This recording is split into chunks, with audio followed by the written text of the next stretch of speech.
মুসনাদে আহমদে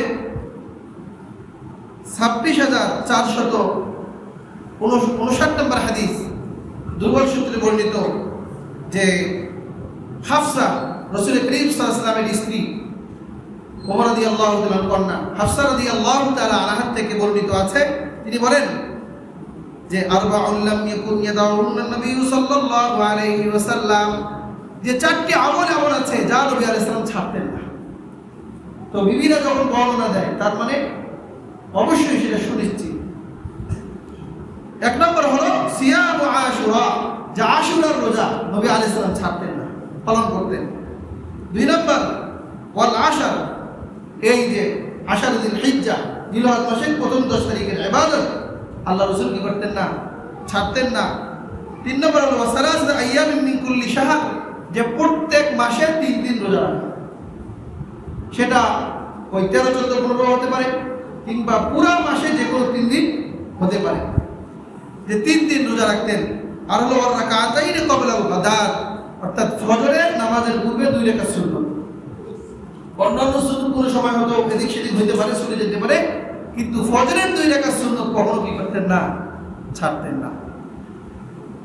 এইভাবে করে আরো আমল বর্ণিত হয়েছে যে নবী আলাইহিস সালাম উম্মতকে নির্দেশ দিয়েছেন যে তোমরা এই দশকের মধ্যে বেশি থেকে বেশি তাকবীর, তাহলিল, তাহমিদ, বেশি বেশি ওয়াজিফার মাধ্যমে আমলগুলো করো।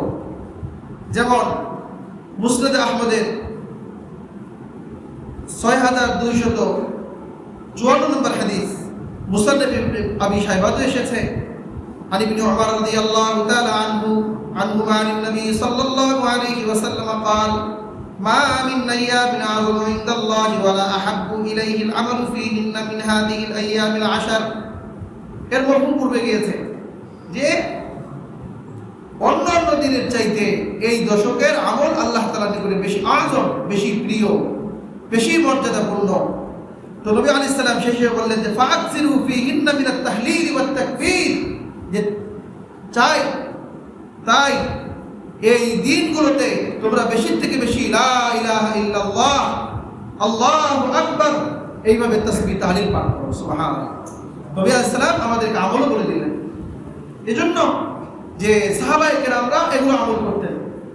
এমনকি বুখারী, ইমাম বুখারী রাহিমাহুল্লাহ তিনি উল্লেখ করেছেন যে ইবনে ওমর রাদিয়াল্লাহু তাআলা আনহুমা, আবু হুরায়রা, তারা এই দিনগুলোতে বাজারে চলে যেতেন। বাজারে গিয়া জোরে জোরে পড়তেন লা ইলাহা ইল্লাল্লাহ, আল্লাহু আকবার, লাব্বাইক আল্লাহুম্মা লাব্বাইক, লাব্বাইক লা শারীকা লাক লাব্বাইক, ইন্নাল হামদা ওয়ান নি'মাতা লাকা ওয়াল মুলক লা শারীকা লাক। এটা তো শুধু হাদিস আমরা বলবো এরকম না, এখানে পুরা তাহমিদ, তাহলিল সব কিছু কি আছে, চলে আসছে, আমরাও পড়তে পারি। তো এই যে তাকবীর তাহলিল গুলো বাজারে জোরে জোরে পড়তেন, আর মানুষ এগুলো পড়া শুনে দেখে তারাও পড়তেন। সুবহানাল্লাহ। তাহলে বাজারে যাইতেন কি জন্য? মানুষকে আমলের দাওয়াত দেওয়ার জন্য।